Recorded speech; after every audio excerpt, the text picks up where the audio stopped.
Pourquoi faire du volume c'est si important quand on est joueur de poker de tournoi? Eh bien je vais vous montrer un exemple en image.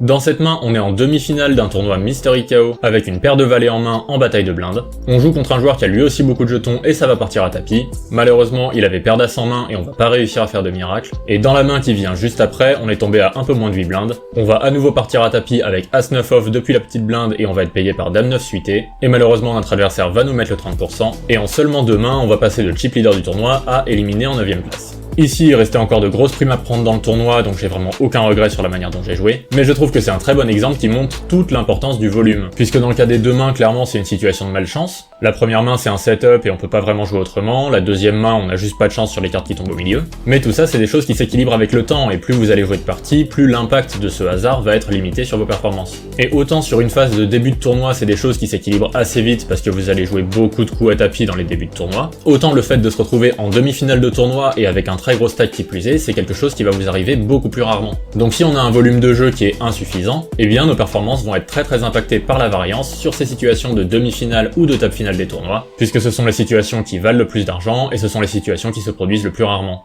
Donc la meilleure chose à faire dans ces cas-là, c'est pas de vous décourager, mais c'est plutôt de se dire qu'en jouant beaucoup de tournois, des situations de demi-finale et de table finale, il y en aura d'autres, et que la prochaine fois, c'est peut-être vous qui serez du bon côté du setup.